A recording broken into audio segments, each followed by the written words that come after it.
This is Dr. John Walton in his teaching on the book of Job.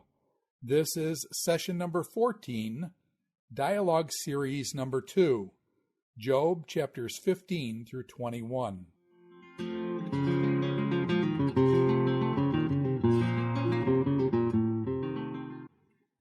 As we come into cycle 2 in the dialogue section, again, Eliphaz, Bildad, and Zophar will each speak, and Job will respond to each of them. We're not going to target any of the specific verses in this section, and so I'll spend some time opening up the rhetorical strategy, as I did with cycle 1. So we'll summarize each speech and then give a nutshell for each of the exchanges, and that'll cover us here. So we begin again with Eliphaz, his second speech now. And this is about how it goes. Job, your bluster is a disgrace.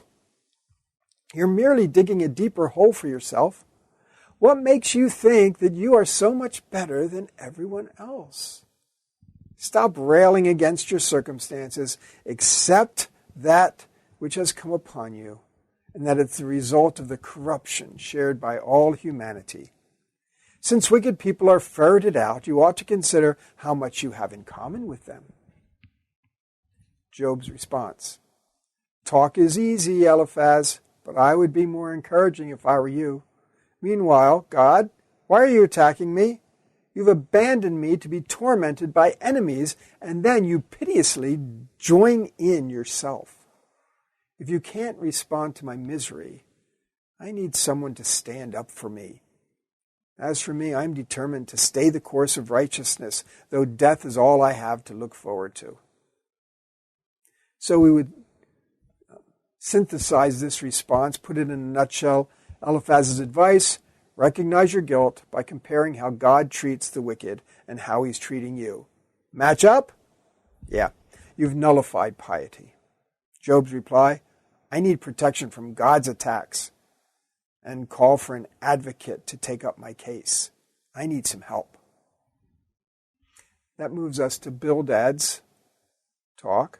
Bildad, getting briefer now, God's judgment of the wicked is severe, and those who are subject to it, including you, by the way, Job, can be classified as ones who really do not know God. Job replies, despite your accusations, I've done nothing, yet God, in his inexplicable anger, has made a mess of my life. I'm an outcast, despised by all. I'm confident that someone will come and help, and that just when all seems finally lost, I will be vindicated. You supposed friends are in more jeopardy than I. So, Bildad's general advice: give up the pretense. Wicked people are doomed. You're among them. You don't know God. Job's reply: it's God that's messed up my life, not me. A defender will arise and vindicate me from your insinuations. Then we move to Zophar. Zophar, of course, always, you offend me, says Zophar. You know how the rules work. Your self-righteousness betrays you, for all know that such pride characterizes the wicked. Zophar. Job's response: I realize that I'm risking a lot by pressing legal action against God. Notice that he's ignoring Zophar entirely. By pressing legal action against God. Do you realize how many wicked people prosper despite their arrogance against God? That makes me think. He does nothing about that. In such a world, it is a complex and terrifying thing to try to call God to account. If God does not consistently punish the wicked, couldn't we conclude that he does not consistently protect and prosper the righteous? I wonder. This is actually the closest that Job gets to denying the retribution principle. I wonder, couldn't it be that way? So Zophar's assessment: your sin is your pride. God has judged you as wicked. Enough said. No more conversation. Job's reply: the system's broken. So, our summary of cycle 2. The second cycle as a whole has focused on the premise of the retribution principle that God judges the wicked. The associated inferences insinuate that those who are apparently under judgment must indeed be wicked. Job's last speech gets as close as ever to rejecting the retribution principle. His friends have lost their confidence in Job, and Job's view of God continues to deteriorate, though he unwaveringly insists on his own righteousness. This is that part of Job building his fort in his corner and being willing to question God. He rejects the confession and appeasement resolutions that are proposed by the friends, as his desire for legal resolution escalates. Job continues to insist on vindication rather than restoration. See, that's that difference between righteousness and stuff. Vindication is, you are righteous. Restoration means, give me my stuff back. The friends are pushing toward restoration. Job is pressing for vindication. A really important distinction in the book.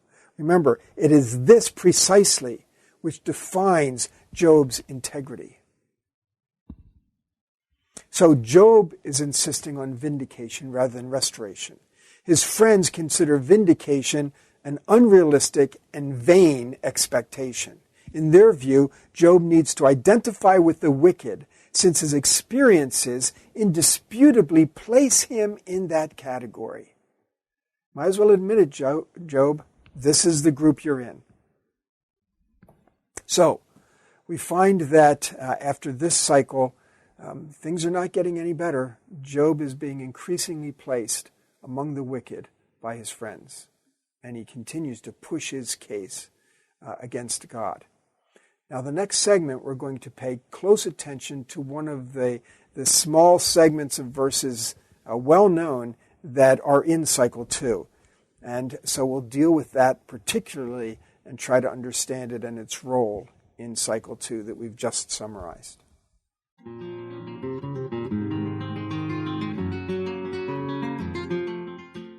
This is Dr. John Walton in his teaching on the book of Job.